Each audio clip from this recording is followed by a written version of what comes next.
Olá a todos. Essa foto aí, querida, um dos primeiros amplificadores classe D comercializado no mundo. Era o Sinclair X10, de 1964. Ele tinha 10 watts de potência. Porém, esse amplificador não foi adiante. Isso aqui é uma foto dele atualmente, de um modelo que foi conservado. Se você prestar atenção nesses transistores aqui, logo você vai identificar que são de germânio. Era o que se tinha na época. Os transistores de germânio, eles eram muito lentos. E por causa disso, o classe D não decolou. Ele ficou esquecido porque houve muitas reclamações e pararam de fabricar o classe D. Isso na década de 60. Posteriormente, querido, o amplificador classe AB e o classe A que tinha na época, eles foram se desenvolvendo, lutou-se pela alta fidelidade, procurava-se sons de alta fidelidade. O auge do amplificador classe AB foi na década de 70, década de 80, quando todos os amplificadores eram classe AB, classe A, alguns valvulados ainda. Pois bem, querido, mas existia o problema do gastar energia. Procurava-se jeito de diminuir o consumo de energia. E com a corrida espacial que aconteceu, eles precisavam de elementos que utilizassem melhor a energia. Foi desenvolvida a fonte chaveada e precisou-se de elementos chaveadores mais velozes. Aí apareceu o MOSFET. E quando o MOSFET entrou em cena, as pessoas começaram a pensar: peraí, esse MOSFET dá para funcionar o amplificador classe D. Aí o MOSFET foi introduzido no classe D e aí ele começou a progredir, começou a ganhar espaço. Ele não ganhou logo espaço devido a problemas de alta fidelidade, Ele não era muito fiel. Atualmente ele está muito mais fiel do que era no início. E isso foi um elemento que deixou ele fora do mercado. Atualmente ele está ganhando terreno.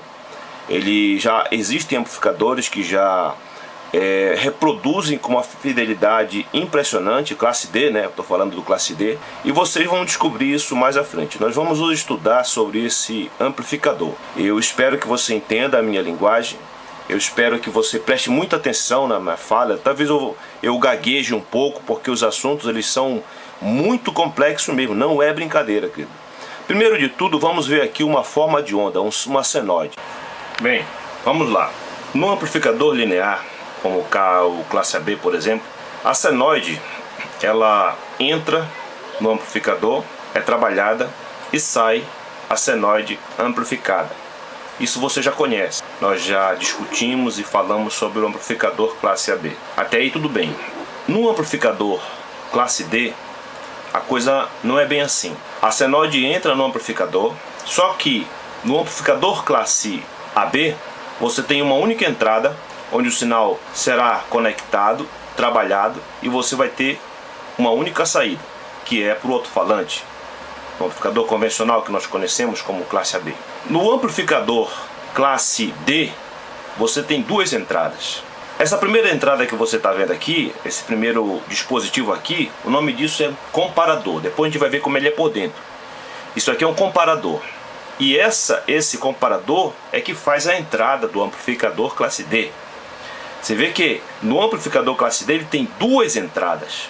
Uma de áudio convencional, que nós conhecemos, com ondas senoidais, complexas ou não, mas ondas senoidais. E outra de uma forma de onda que é chamada frequência de varredura. Essas duas formas de onda, uma é a senoidal, outra é a dente de serra ou triangular. Essas duas formas de ondas, elas entram num circuito chamado de comparador. O resultado da interação dessas duas formas de onda é tirado no final do comparador, recebe um reforço, ele é reforçado, para posterior ser lançado aos gates dos MOSFETs. Nós vamos estudar isso aqui, querido, essa entrada do amplificador classe D. Vamos estudar uma coisa aqui primeiro. Esse aqui é um amplificador diferencial. Isso aqui faz parte da entrada tanto do comparador como de um amplificador operacional, tipo aquele LM741. É isso que tem lá na entrada. Um amplificador diferencial com duas entradas e uma única saída.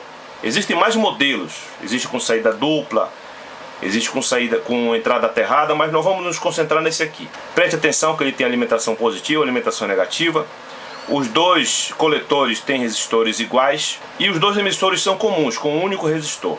Note o seguinte, nessas duas entradas aqui é que são injetados aqueles dois tipos de sinais, um senoidal e outro dente de serra. Se eu coloco duas ondas que têm naturezas semelhantes, embora elas difiram em frequência e forma, mas elas têm natureza semelhante, ou seja, elas variam no tempo, elas oscilam no tempo.